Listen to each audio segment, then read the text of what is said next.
Shalom saudara, salam jumpa kembali dalam kasih Tuhan kita Yesus Kristus. Bicara tentang Adam dan Hawa, kisah tentang kedua tokoh ini memang tidak hanya ada dalam agama Kristen saja, tapi juga ada di beberapa agama. Untuk itu, pembahasan kali ini tentunya dari perspektif Kristen. Sebagai manusia pertama di bumi yang diciptakan Allah, Adam berikut Hawa telah meninggalkan cerita yang cukup menarik untuk diselidiki. Mulai dari penciptaan mereka sampai pada kejatuhan mereka dalam dosa. Perihal kejatuhan inilah yang menyebabkan keturunan manusia terjerat dalam hukum dosa. Garis keturunan Adam sebagai manusia pertama adalah orang berdosa, dan hal ini tercatat dengan jelas dalam ayat-ayat berikut ini. Roma pasal 5 ayat 12. Sebab itu, sama seperti dosa telah masuk ke dalam dunia oleh satu orang, dan oleh dosa itu juga maut, demikianlah maut itu telah menjalar kepada semua orang, karena semua orang telah berbuat dosa. Dalam terjemahan sederhana Indonesia berbunyi demikian. Inilah yang sudah terjadi.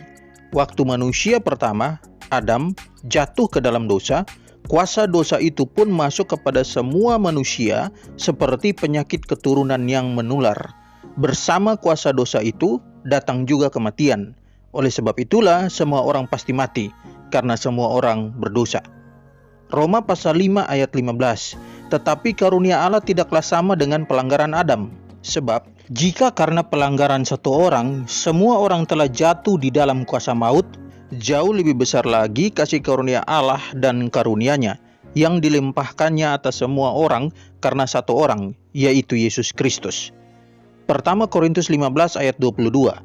Karena sama seperti semua orang mati dalam persekutuan dengan Adam, demikian pula semua orang akan dihidupkan kembali dalam persekutuan dengan Kristus. Seperti yang telah kita tahu bersama bahwa Adam dan Hawa jatuh dalam dosa karena telah melanggar perintah Allah yang terdapat pada ayat ini. Kejadian 2 ayat 16-17. Lalu Tuhan Allah memberi perintah ini kepada manusia.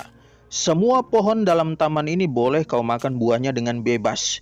Tetapi pohon pengetahuan tentang yang baik dan yang jahat itu, janganlah kau makan buahnya. Sebab pada hari yang kau memakannya, pastilah engkau mati. Kejadian 3 ayat 6. Perempuan itu melihat bahwa buah pohon itu baik untuk dimakan dan sedap kelihatannya.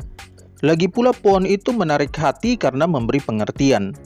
Lalu ia mengambil dari buahnya dan dimakannya dan diberikannya juga kepada suaminya yang bersama-sama dengan dia. Dan suaminya pun memakannya. Adam dan Hawa telah terbukti berdosa karena melanggar perintah Allah.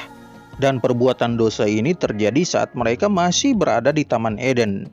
Dan akibat dari pelanggaran ini mereka dihalau atau diusir dari Taman Eden. Taman Eden sendiri sampai sekarang tidak dapat ditemukan.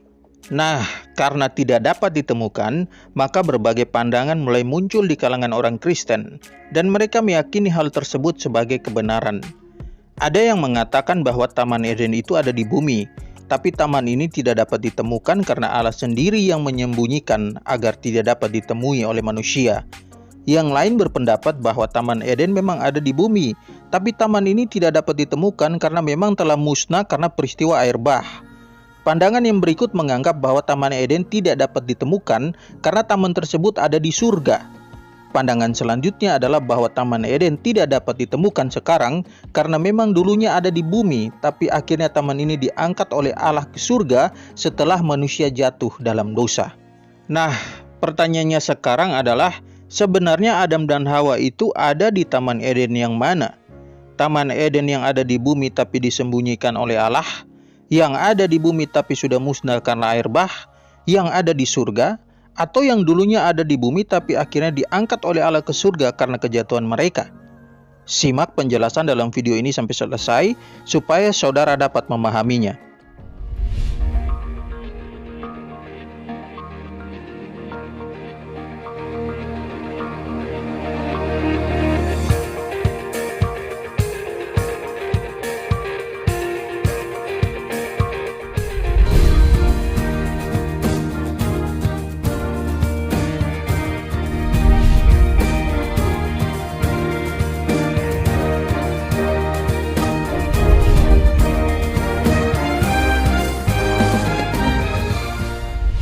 Saudara-saudara, pada video sebelumnya saya sudah membahas tentang kesalahan dalam menafsir yang pada akhirnya menghasilkan pandangan yang mengatakan bahwa Alkitab memang mengandung mitos. Untuk itu penting sekali memahami cara menafsir dengan tepat agar pada akhirnya pandangan yang kita pegang adalah kebenaran, dan dengan demikian kita terhindar dari kesimpulan yang salah bahkan menyesatkan. Sekarang mari perhatikan berbagai pandangan mengenai di mana letak Taman Eden sebenarnya. Yang pertama, Taman Eden disembunyikan Allah.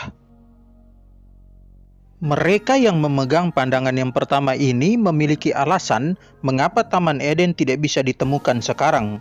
Itu karena Allah sendirilah yang menyembunyikan Taman Eden semenjak kejatuhan manusia dalam dosa.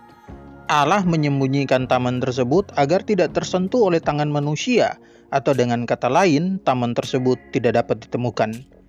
Dasar bagi argumentasi seperti ini jelas sangat tidak bisa dipertanggungjawabkan karena memang tidak ada dukungan ayat kitab suci yang bisa dijadikan sebagai dasar kebenaran.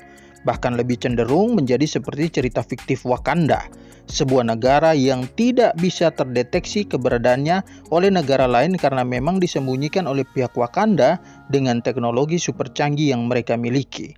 Untuk itu, pandangan yang pertama ini jelas tidak bisa diterima. Pandangan yang kedua, Taman Eden di surga.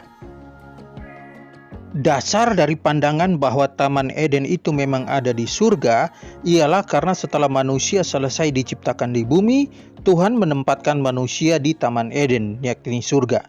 Namun setelah manusia jatuh dalam dosa, maka Tuhan menghalau mereka keluar dari Eden, yakni manusia dihalau dari surga ke bumi. Kejadian 2 ayat 15. Tuhan Allah mengambil manusia itu dan menempatkannya dalam Taman Eden untuk mengusahakan dan memelihara taman itu.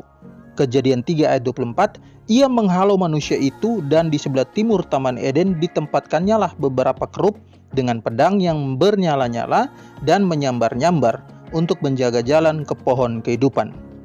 Saudara-saudara, pandangan seperti ini jelas pandangan yang ngawur. Karena bagaimana mungkin Taman Eden ada di surga, sedangkan paling tidak ada dua sungai yakni Tigris dan Efrat yang merupakan cabang dari sungai yang mengalir dari Eden, lihat Kejadian 2 ayat 10 dan 14, yang dapat dideteksi keberadaannya sebagai sungai yang ada di bumi. Sungai-sungai ini ada di daerah Mesopotamia. Lagi pula Alkitab menyatakan bahwa Adam itu diciptakan dari debu tanah, dan debu tanah itu ada di bumi. Pandangan ketiga, Taman Eden diangkat ke surga. Saudara-saudara, mereka yang meyakini pandangan ketiga ini menyandarkan keyakinan mereka dengan alasan demikian, bahwa Taman Eden sudah tidak ada di bumi karena telah diangkat oleh Allah sendiri ke surga. Hal ini dilakukan Allah karena manusia telah jatuh dalam dosa. Dasar kebenaran bagi argumentasi mereka adalah ayat-ayat berikut ini. Wahyu pasal 2 ayat yang ke-7. Siapa bertelinga, hendaklah ia mendengarkan apa yang dikatakan Roh kepada jemaat-jemaat. Barang siapa menang, dia akan kuberi makan dari pohon kehidupan yang ada di taman Firdaus Allah. Wahyu 22 ayat 19. Dan jikalau seorang mengurangkan sesuatu dari perkataan-perkataan dari kitab nubuat ini, maka Allah akan mengambil bagiannya dari pohon kehidupan dan dari kota kudus, seperti yang tertulis di dalam kitab ini. Berdasarkan ayat-ayat ini, maka mereka menyimpulkan bahwa di surga ada sebuah pohon yang bernama pohon kehidupan. Pohon kehidupan inilah yang juga ada di Taman Eden waktu taman tersebut masih ada di bumi. Kejadian 2 ayat 9. Lalu Tuhan Allah menumbuhkan berbagai-bagai pohon dari bumi, yang menarik dan yang baik untuk dimakan buahnya, dan pohon kehidupan di tengah-tengah taman itu, serta pohon pengetahuan tentang yang baik dan yang jahat. Kejadian 3 ayat 22 dan 24. Berfirmanlah Tuhan Allah, sesungguhnya manusia itu telah menjadi seperti salah satu dari kita, tahu tentang yang baik dan yang jahat. Maka sekarang, jangan sampai ia mengulurkan tangannya dan mengambil pula dari buah pohon kehidupan itu dan memakannya, sehingga ia hidup untuk selama-lamanya.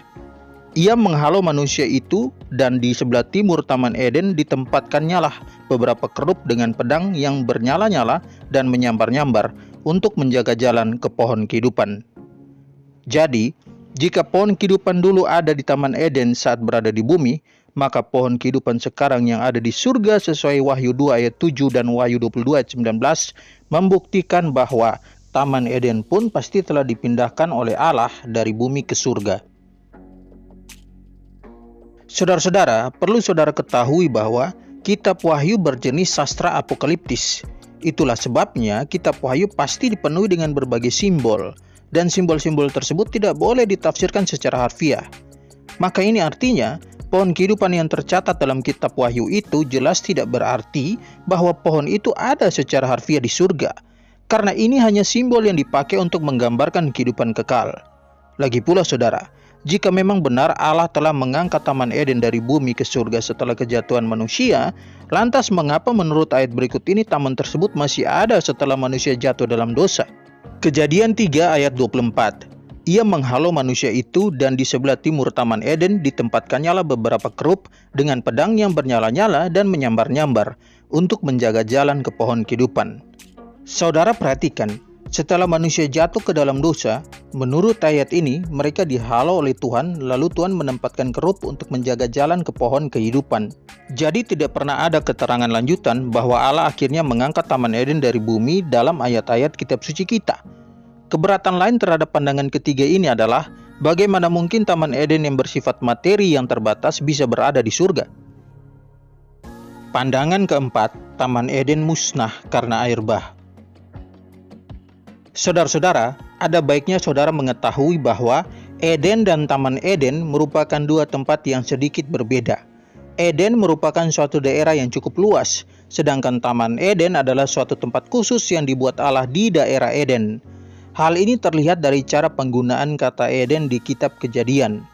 Musa memakai dua frase yang berbeda, yaitu Taman di Eden, Kejadian 2 ayat 8, selanjutnya taman itu disebut Taman Eden, Kejadian 2 ayat 15, 3 ayat 23-24. Kata Eden sendiri tanpa rujukan tentang taman muncul di Kejadian 4 ayat 16. Ia tinggal di tanah Nod di sebelah timur Eden.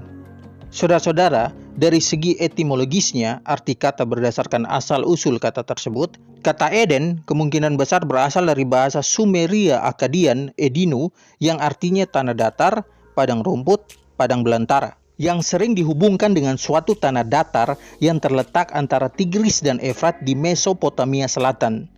Keterangan ini memang belum cukup untuk menentukan posisi konkret Taman Eden, tapi paling tidak kita bisa mendapatkan sedikit gambaran bahwa Taman Eden adalah sebuah tanah datar. Petunjuk yang lebih pasti kita dapatkan dari penyebutan dua sungai di Kejadian 2 ayat 14, yaitu Tigris dan Efrat, karena kedua sungai ini memang masih ada di daerah Mesopotamia.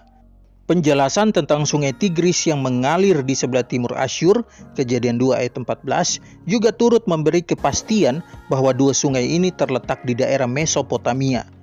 Dari keterangan yang singkat ini maka dapat dipastikan bahwa Taman Eden itu ada di bumi. Selanjutnya saudara-saudara, pandangan yang keempat ini mengaitkan peristiwa air bah yang menjadi penyebab musnahnya Taman Eden. Memang Alkitab tidak secara eksplisit menyatakan bahwa Taman Eden musnah karena air bah, namun hal ini bisa dipastikan karena akibat dari adanya air bah yang memusnahkan segalanya, maka tidak ada alasan untuk menganggap bahwa taman tersebut masih ada. Kejadian 7 ayat 18-23. Ketika air itu makin bertambah-tambah dan naik dengan hebatnya di atas bumi, terapung-apunglah bahtera itu di muka air. Dan air itu sangat hebatnya bertambah-tambah meliputi bumi, dan ditutupinya lah segala gunung tinggi di seluruh kolong langit, sampai 15 hasta di atasnya, bertambah-tambah air itu, sehingga gunung-gunung ditutupinya. Lalu mati binasalah segala yang hidup, yang bergerak di bumi, burung-burung, ternak, dan binatang liar, dan segala binatang merayap, yang berkeriapan di bumi, serta semua manusia. Matilah segala yang ada nafas hidup dalam hidungnya, segala yang ada di darat. Demikianlah dihapuskan Allah segala yang ada, segala yang di muka bumi, baik manusia maupun hewan, dan binatang melata dan burung-burung di udara, sehingga semuanya itu dihapuskan dari atas bumi. Hanya Nuh yang tinggal hidup dan semua yang bersama-sama dengan dia dalam bahtera itu. Jadi pada dasarnya, Taman Eden itu memang ada di bumi. Hanya saja kita akan kesulitan menentukan letak geografis yang pasti. Hal ini disebabkan karena bumi yang sudah berumur ribuan tahun pasti telah mengalami berbagai pergeseran dan perubahan geologis. Sebagian daratan yang ada di masa lampau sekarang telah menjadi lautan, Daratan lain yang dahulu menjadi satu sekarang dipisahkan oleh lautan. Peristiwa alam ini pula yang kemungkinan besar menyebabkan hilangnya dua sungai yang disebutkan di Kejadian 2 ayat 11-13. Pandangan yang keempat inilah yang menurut saya memiliki dasar yang dapat dipertanggungjawabkan ketimbang ketiga pandangan sebelumnya. Jadi, berdasarkan penjelasan tadi maka dapat disimpulkan bahwa Taman Eden itu ada di bumi dan telah musnah karena air bah. Terjadinya pergeseran dan perubahan geologis adalah penyebab kita tidak dapat menemukan letak Taman Eden secara pasti. Jadi Adam dan Hawa itu ada di Taman Eden, dan Taman Eden tersebut ada di bumi dan bukan di surga. Jika Taman Eden memang benar ada di surga, maka setelah Adam dan Hawa mengalami kejatuhan, mereka dihalau atau diusir dari surga. Dan ini jelas bertentangan dengan kitab suci kita, karena tidak ada ayat yang menyatakan demikian. Oleh karena itu, pandangan lain selain pandangan keempat ini adalah pandangan yang jelas salah. Demikian penjelasan saya, semoga mencerahkan saudara semua. Tuhan memberkati kita semua. Shalom.